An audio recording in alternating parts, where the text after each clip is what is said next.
और sir civil services में selection हो जाने के बाद एक आईएएस और आईपीएस ऑफिसर की जो ट्रेनिंग कैसे होती है? देखिए, शुरू में जो फाउंडेशन कोर्स होता है, सारी सर्विसेज का जो क्लास 1 मैंने बोला 17, अब सर्विसेज तो एक बढ़ गई हैं। तो शुरू में फाउंडेशन सभी का Lal Bahadur Shastri national academy of administration Mussoorie में होता है। जब कैंडिडेट्स बढ़ने लगे, कई साल ऐसा भी हुआ कि ज़्यादा कैंडिडेट्स ले लिए गए, वैकेंसीज ज़्यादा थी दूसरी सर्विसेज की। एक जगह फाउंडेशन कराना जो 16 वीक्स का होता है, संभव नहीं था। तो मसूरी के अलावा जो रेवेन्यू एकेडमी नागपुर है, उनको दे दिया। रेलवे स्टाफ कॉलेज बड़ोदरा को दे दिया कि आप भी अपने यहाँ फाउंडेशन करा लें। इवन कुछ स्टेट अकेडमीज़ को, नेशनल पुलिस अकेडमी हैदराबाद को दिया गया। वहाँ से सभी सर्विसेज का 16 वीक्स का फाउंडेशन होने के बाद फिर लोग अपनी अपनी एकेडमी में जाते हैं कोर बेसिक ट्रेनिंग के लिए। आईएएस वाले वहीं रह जाते हैं। आईपीएस की जो बेसिक ट्रेनिंग होती है करीब 11 महीने की, वो नेशनल पुलिस एकेडमी हैदराबाद में होती है। पहले कभी ये एकेडमी माउंट आबू में थी।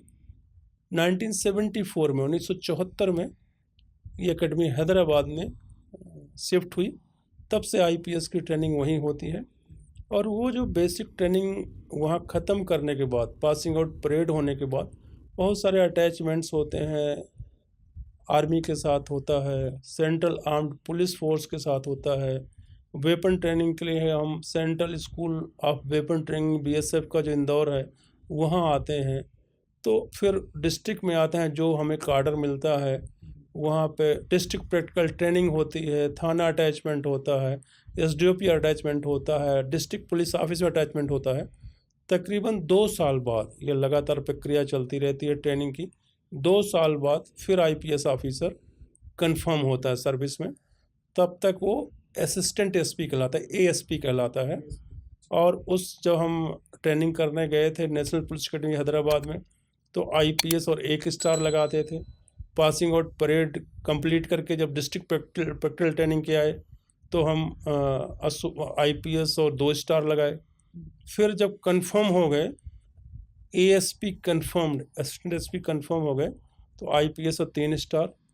4 साल बाद पहली बार सीनियर स्केल मिलता है, तो फिर एडिशनल एसपी बनते हैं आईपीएस और 1 अशोका। और फिर सुप्रीम पुलिस अशोका 1 स्टार। फिर जब सिलेक्शन ग्रेड मिलता है, सीनियर एसपी बनते हैं, एसएसपी बनते हैं, अशोका और 2 स्टार। फिर डीआईजी अशोका 3 स्टार। फिर आप आईजी बनते हो तो सोर्ड और स्टार। फिर अब इस समय मैं एडीजी डीजी रैंक पे हूँ, तो अशोका और सोर्ड, ये हमारा प्रमोशन का चैनल है।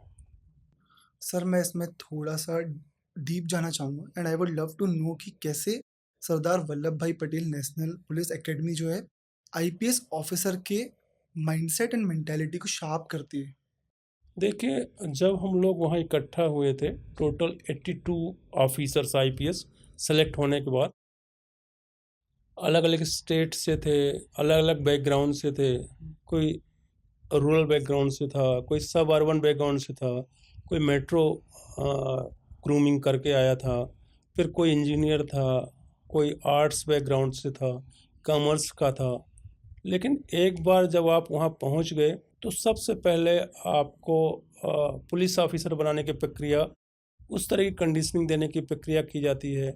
हमारे वहाँ हमको हेयर कट दिया गया, हमको खाकी यूनिफॉर्म बनवाई गई, कई तरह के शूज़ दिए गए, खरीदवाए गए कि ये ड्रिल शूज़ हैं, ये खाकी यूनिफॉर्म है ड्रिल करने के लिए, ये कॉटन की है, ये टेरिकॉट की है, ये सेरेमोनियल वो है। फिर हमको आउटडोर ट्रेनिंग में ड्रिल है, पीटी है, परेड है, वेपन ट्रेनिंग है, टैक्टिस है।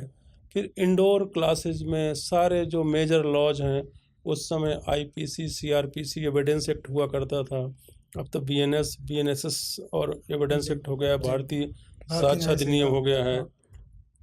फिर फोरेंसिक है, जितने भी पुलिसिंग के सब्जेक्ट्स हो सकते हैं, तो वो सारे पढ़ाए जाते हैं। धीरे धीरे करके 9 महीने 11 महीने की जब बेसिक ट्रेनिंग ख़त्म होती है, तो इतनी करीब हो जाती है कंडीशनिंग कि आदमी एक नए सांचे में ढल जाता है कि अब मैं पुलिस ऑफिसर हूँ।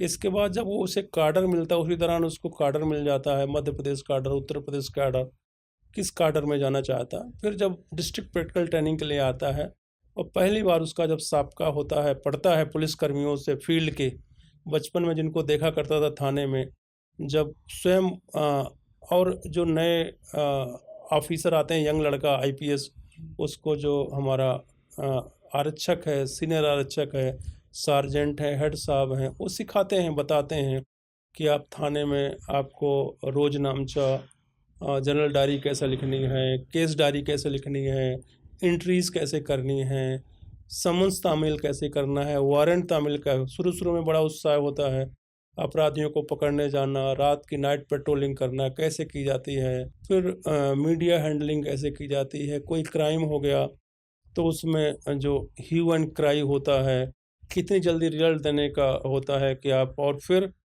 उस केस को आप कोर्ट में चार्जशीट पुटअप करना है, फिर आपको उसमें ट्रायल करवाना है, फिर उसमें जो आपका कन्विक्शन भी करवाना है कोर्ट में। तो ये काफ़ी कॉम्प्लिकेटेड लंबा प्रोसीजर है। धीरे धीरे करके फिर आदमी 2 साल, 4 साल, 6 साल बाद फिर पक्का पुलिसमैन बनने लगता है। और अब तो 32 साल की नौकरी करने के बाद तो नायक डेवलप हो गया, हर चीज़ रच बस गया है। और जब मैं अभी 14 महीने की मेरी नौकरी और बची है, जब मैं रिटायर होऊंगा जी। तो थोड़ा समय लगेगा मुझको जो है ना डीपोलिसिंग में क्योंकि 33 साल का सफ़र में फिर वो चोला उतार करके डीपोलिसिंग, हालांकि मैं बड़ा संवेदनशील हूँ और कभी भी जो मेरा पद है कभी मेरे सर पे नहीं चढ़ा, तो फिर भी 33-34 साल का सफ़र, लंबा सफ़र होता है, उसमें मैंने ये सीनियर पोजीशन में रहा, एसपी रहा, डीआईजी रहा, आईजी रहा, एडीजी हूँ, डीजी अभी 1 सितंबर को बन रहा हूँ। तो ऑफ कोर्स